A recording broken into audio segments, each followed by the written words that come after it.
So this video is for anyone who might label themselves as an empath or a highly sensitive person, finding yourself picking up emotions from others, picking up even thought forms from the environment, picking up energies around you.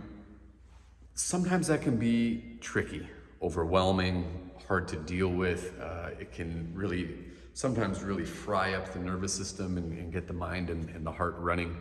So this is a video from the more internal arts of Chinese medicine and qigong of how to work with this, how to develop some skill so of course we don't become a brick and shut ourselves off from the world around us, but also not get overwhelmed by the sheer amount of information and energy that we're picking up.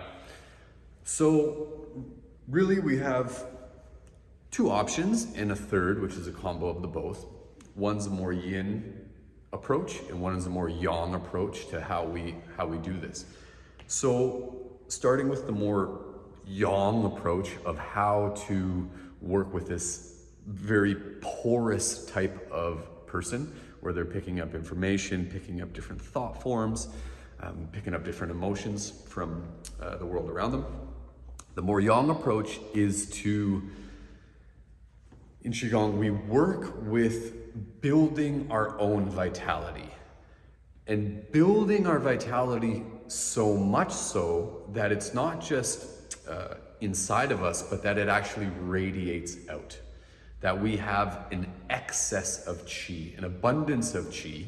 So it's not just functioning our body and things like this, but it's so full that it starts to shine outwards. And when this happens, there is a protective quality that starts to rise. Oh, there's Lucy doing her wiggle. This shining outwards starts to build a quality of protection, right?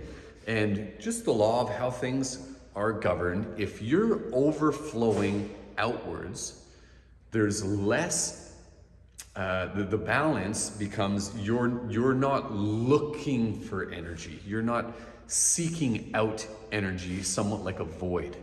So when you're overflowing, or let's say when you're depleted of qi and depleted of energy, often there will be an energetic vacuum that's pulling in information, pulling in energy from the outside in, filling yourself up.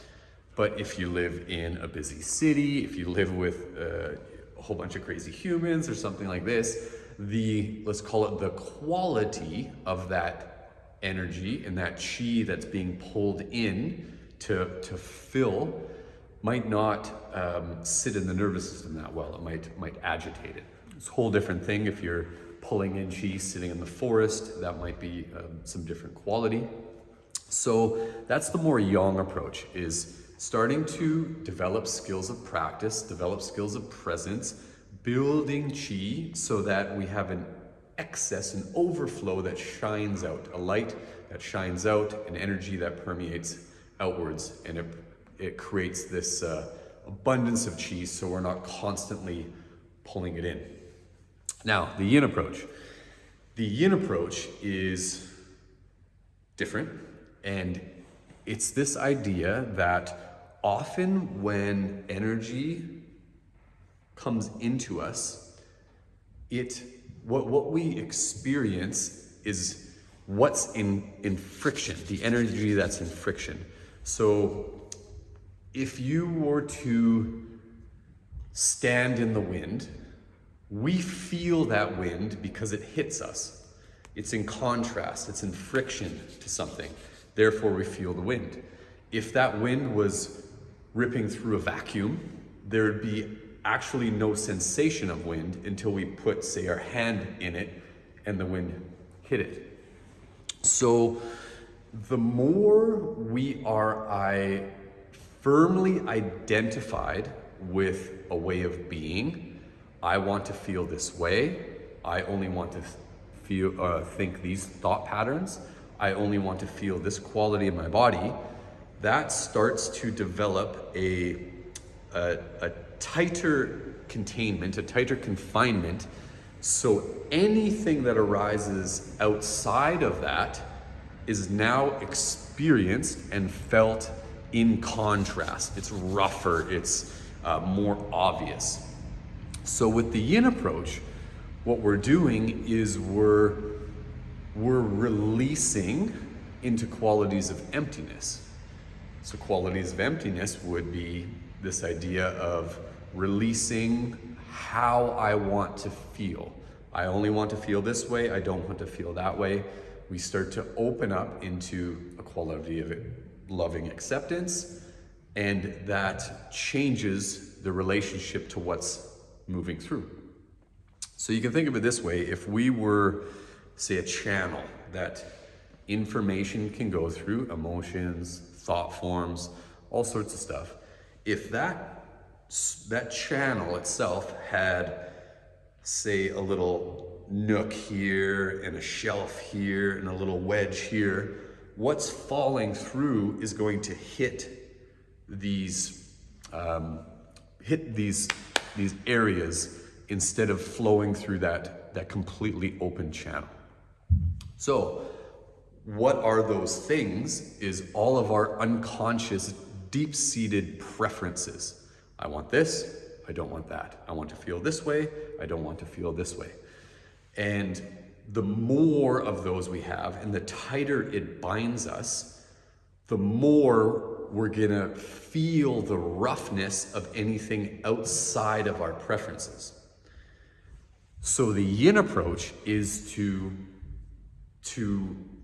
open up these qualities of acceptance, of non-grasping, letting things fall through the fingertips. And you'll find that when thought forms come through, when energy comes through, emotions from the environment comes through, they fall through because there's nothing for them to grab against. There's nothing for them to get stuck in. They get stuck in our preferences, our over-identification with them, our pushing them away, pulling them forward, and holding on to them. So this is more of the Yin approach. How can we drop into a radical acceptance, an openness, a quality of releasing into that open vessel so things pour in and pour out, instead of something comes in and we hold it. And holding might be, I don't want to feel this, that's a holding. Or I want more of this, that's also a holding.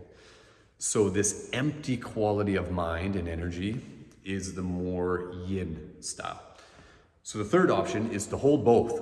How can we develop the Yang, develop our vitality, develop our qi, our energy, so we have a radiating quality outwards, so we're not this pulling in vacuum.